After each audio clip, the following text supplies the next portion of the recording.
ভারতের হিন্দুত্ববাদী সন্ত্রাসী গেরুয়া বাহিনী আমরা দেখেছি যে বাবরি মসজিদে যে তারা রাম মন্দির করেছে, তারা বলেছিল যে আমরা রাম মন্দির করি এবং তার আগেও বলেছিল যে আমরা রাম মন্দির করে দিই, পরে আমরা এটাকে মসজিদ বানাবো অন্য কোথায় নিয়ে, কারণ এই রাম মন্দিরের নিচে নাকি মন্দির ছিল কিন্তু কোনো মন্দির পায়নি।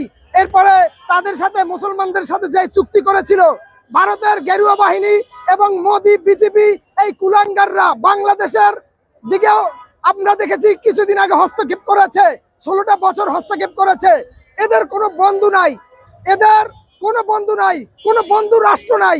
আপনি দেখেন কাঠমান্ডুতে দেখেন, আপনি মালদ্বীপে দেখেন, আপনি মায়ানমারের দিকে দেখেন, এরপরে আপনি শ্রীলঙ্কার দিকে দেখেন, আপনি এমনকি বাংলাদেশের মতো এই সমস্ত যারা রয়েছে ওদের আগ্রাসন এবং ওদের হস্তক্ষেপ কেউ পছন্দ করে না।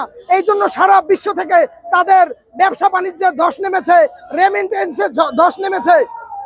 আমরা দেখেছি যে তারা মুসলমানদের বাড়িতে বাড়িতে গিয়ে ডাকাতি করেছে এবং তারা মুসলমানদের মেয়েদেরকে ধর্ষণ করেছে, ছোট ছোট বাচ্চাদেরকে হত্যা করেছে এবং তারা বলতেছে আমরা তাদেরকে এই জন্য হত্যা করি যাতে করে ভারতের মধ্যে যেন আর কেউ কোনো হিন্দুত্ববাদীর উপরে যেন আর কখনো আপনার জমির পৈতৃক সত্ত্বের জমিদান দাবি না করতে পারে, ভারতীয় নাগরিক দাবি করতে না পারে এবং ভারত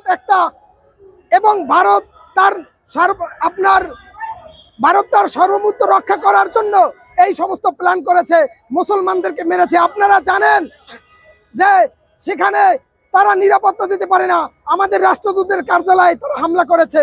আপনারা জানেন তারা আমাদের বর্ডারের ছোট ছোট এবং বড় মানুষদেরকে গুলি করে পাখির মতো মারছে, ফেলানীর লাশের কথা আমরা ভুলে নাই। এবং আপনারা জানেন যে স্বর্ণা দাস নামের একটি মেয়ে, মা ও মেয়েকে সেখানে হত্যা করা হয়েছে। আপনারা আরো জানেন যে এই কিছুদিন আগে আমার এক ভাইদেরকে শহীদ করে দিয়েছে। তারা বলে আমরা ভুলে গুলি করেছি। আরে কুলাঙ্গার, তুই থাপ্পড় দিবি, তুই ভুলে গুলি করবি কেন? এবং এইভাবে মুসলমানদের বাড়িতে বাড়িতে গিয়ে তাদের বাড়িঘর ভাঙচুর করেছে এই মোদির গেরুয়া বাহিনী। এবং আমরা দেখেছি আপনার ছোট ছোট বাচ্চাদেরকে হত্যা করা হয়েছে। আপনার মুসলমান মসজিদে নামাজ পড়তে যাবে, সেখানে আমরা দেখেছি যে সেই মুসলমানদেরকে হোলি খেলার রং লাগিয়ে দিয়েছে, মুসলমানদেরকে আপনার নামাজ পড়তে যাইতে দেয় না। আমরা এর কিছুদিন আগে দেখেছি যে মুসলমান মসজিদ সংকীর্ণ ছোট হওয়ার কারণে সেখানে রাস্তায় পুলিশ নামাজ পড়তেছিল, পুলিশ গিয়ে তার পাছায় লাথি মেরেছে। এগুলো কি আপনারা জানেন না? এরপরে আমরা দেখেছি যে তারা কিভাবে মুসলিমদের অক্ষ সম্পত্তির উপরে বিল পাস করেছে। এখানে হিন্দুরা যারা রয়েছে তারা ওই মুসলমানদের মসজিদ মাদ্রাসা এই অক্ষ সম্পত্তির উপরে তারা অধিকার দাবি করতে পারবে, তারা হক বসাতে পারবে। এর মানে হচ্ছে প্রকাশ্যে ঘোষণা দিয়ে ডাকাতি, এর মানে হচ্ছে মুসলমান নিধন, সংখ্যালঘুদেরকে নিধন করার অপচেষ্টা।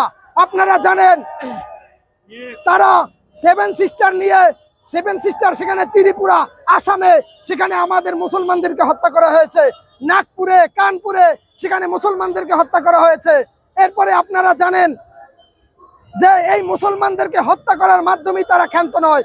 আপনারা জানেন তারা নিরাপত্তা দিতে ব্যর্থ হয়েছে, আমাদের বাংলাদেশি রাষ্ট্রদূতের কার্যালয় তারা ভাঙচুর করেছে। আপনারা জানেন এইভাবে আগ্রাসনবাদী সন্ত্রাসী কায়দায় মুসলমানদেরকে আজকে যেমনি ভাবে নিধন করার ষড়যন্ত্র রয়েছে। আজকে তারা মানবতার কথা দেখায়, সংখ্যালঘুদের কথা দেখায়। ফিলিস্তিনে মুসলমানদেরকে হত্যা করেছে এই মোদি, এই সন্ত্রাসবাদী ইন্ডিয়া, সেই ইসরায়েলকে সাপোর্ট করেছে। এরপরে আপনারা জানেন তারা পাকিস্তানের কাছে মাইর খায়, শ্রীলঙ্কার কাছে মাইর খায়, চায়নার কাছে মাইর খায়। সেই রাগ এসে বাংলাদেশের মধ্যে ঝাড়ে, বাংলাদেশের বর্ডারে ঝাড়ে। এই সমস্ত হিন্দুত্ববাদী সন্ত্রাসী যারা আছে আজকে তাদের আমরা দেখেছি অনলাইন মিডিয়াতে যে তারা যেমনি ভাবে সারা বিশ্বে তাদের বদনাম হয়েছে, এই কারণে তাদের ব্যবসায় ধস নেমেছে, তাদের রেমিটেন্সে ধস নেমেছে। আমেরিকা থেকে তাদের যারা প্রবাসী ছিল পায় রশি বেঁধে তাদেরকে বিমানবন্দরে পাঠিয়েছে। রশি বেঁধে ভারতের রেমিটেন্স যোদ্ধা যারা আছে তাদের এই মোদির অপকর্মের কারণে, সংখ্যালঘুদের অপকর্মের কারণে এবং মসজিদ মাদ্রাসায় আপনার ভাগ বসানোর কারণে, অধিকার সাব্যস্ত করার কারণে, এই সমস্ত ডাকাতির কারণে আজকে সারা বিশ্ব তাদেরকে বয়কট করেছে। তো এই জন্য আমরা বাংলাদেশ থেকে বলতে চাই, বাংলাদেশ এখন জেগে উঠেছে। বর্তমানে নতুন বাংলাদেশ, এই বাংলাদেশ হচ্ছে ডক্টর মোহাম্মদ ইউনূস সরকারের বাংলাদেশ। এই বাংলাদেশের মাধ্যমেই আমাদের সামরিক শক্তিকে পৃথিবীর বুকে দাঁড় করাবো এবং শক্তিশালী করব। আমাদেরকে